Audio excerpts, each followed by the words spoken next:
Hi everyone, today I'm going to show you how to create slow motion within Filmic Pro. I'm going to start by showing you how to create the slow motion itself within the Filmic Pro app. We're going to look at the 3 different types of slow motion that you can create within Filmic Pro and what they look like visually.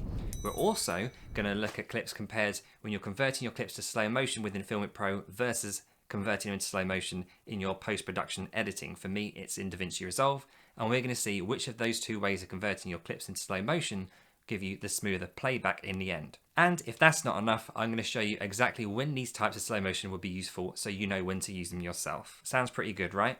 Let's get into it. Okay, so to create slow motion, we're going to hit settings in the bottom right here with that cog.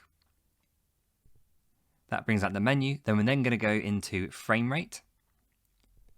Tap frame rate. Now you'll notice here, we've got 60 frames per second, 120 frames per second, and 240 frames per second. Now these are our 3 slow motion frame rates, but that 120 and 240 are blanked out at the moment because they can only work in 1080p as opposed to 4K like 60 frames per second.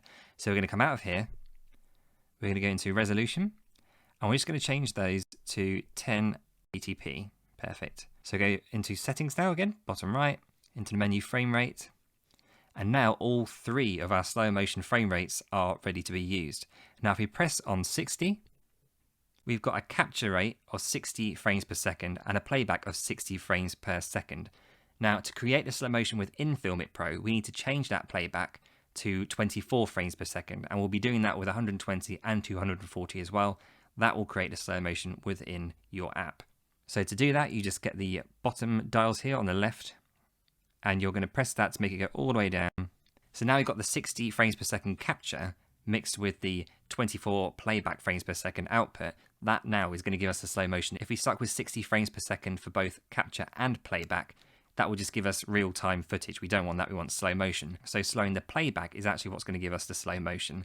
And it's the same for 120. We would change that playback to 24 frames per second, and the same with 240 to create that super slow motion. Let's see what these actually look like when we put them into practice. This waterfall here is moving very, very fast, just so you know before we start slowing the motions down.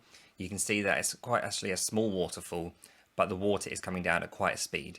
So at 60 frames per second, you can see it slows down slightly. Because the water is running so fast, it actually doesn't look like it's slowed down that much, but it has done, and we'll see soon when it's all side by side how the difference looks. But at 60 frames per second, this probably works better for something that's already moving quite slow. You just want to slow it down a little bit. At 120 frames per second, you're starting to see quite a big difference here. It feels like the water's kind of just sliding off the rocks now, and it's almost like a smooth carpet of water coming off that rock. You can also see the droplets bouncing off the water on the surface there. At the puddles you can see at the bottom of this water fountain, and you can start to see a bit more detail and reflection in the water from the sunlight as well. So it's quite a good useful tool to have if you want to make more of a moment and create something that YouTube would call cinematic. At 240 frames per second, you get a real sense of time slowing down now. You can see the detail in the water droplets as it's coming down from the waterfall. You're getting that detail that you didn't get with the 60 frames per second, and more detail than you got in the 120 frames per second. Now this isn't going to be for everyone, but if you're filming something that's maybe mechanical, something that moves very fast, this kind of frame rate can really work for you. So the higher the frame rate you use, the slower the slow motion will be. Now let's take a look at timecode. So if your capture is the same as your playback in frames per second, you're going to get an interesting look on your timecode there. So we'll just explain why this is and why it happens. So if you look at the timecode, when we record, when the capture is the same as the playback frames per second, the timer actually records in real time because essentially you are recording in real time. It's just going to be re-timed, if you like, into slow motion in post-production. So that timecode will just go up in normal seconds. Also note the shutter speed. Filmic Pro will automatically double that, so you get the 180 rule. So filming at 120 frames per second, it will automatically change your shutter speed to 240. Just remember to tap that, lock it red, that way that won't budge, and you'll have it locked in and it's ready to go. Now when you've got the capture frame rate at 120 frames per second and the playback at 24 frames per second, so it's converting it afterwards, that timer will go up much quicker, and you'll see that difference right there in the timecode below. And when you stop recording, it will retime the clip. It doesn't do it for 60 frames per second because it doesn't need to really, but this bar will come up for 120 and 240 frames per second, which is really handy. You then press on the file and you've got your slow motion. It's a really easy way to do this within the app.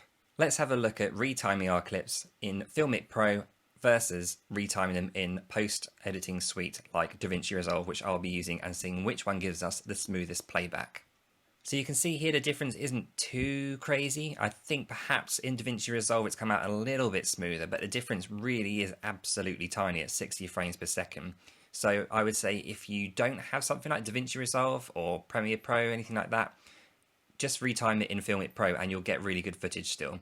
If you're a bit worried about maybe it's coming out a little bit choppy, do 2 or 3 takes of the thing you want in slow motion. That way you're going to have a good clip to use. So you don't need to spend loads of money on a professional editing suite, because you can do this within Filmic Pro as well. So that's 120 frames per second and 240 frames per second. You can see it looks slightly smoother here in DaVinci Resolve and perhaps a little bit more attractive to the eye, but it works both ways. So let's have a look at when these 3 different frame rates for slow motion would be most useful for you and your filmmaking. 60 frames per second slow motion is really useful for smooth playback. So if you just want to get smooth slow motion, nothing too extreme, this can work really, really well for something that isn't moving incredibly fast. 120 frames per second is when you're getting a little bit more super slow motion and you're going to get something that's moving really, really fast, whether it's mechanical or someone running really fast. And 240 frames per second is something that's moving very, very fast, and you want to make sure the audience's eyes are drawn to whatever it is that's moving, whether it's mechanical or a person. You can create something like this that's very sexy, or I can't even say that with a straight face, or something that's perhaps a bit more comedic. There's a lot you can do with this, and you can vary it incredibly so.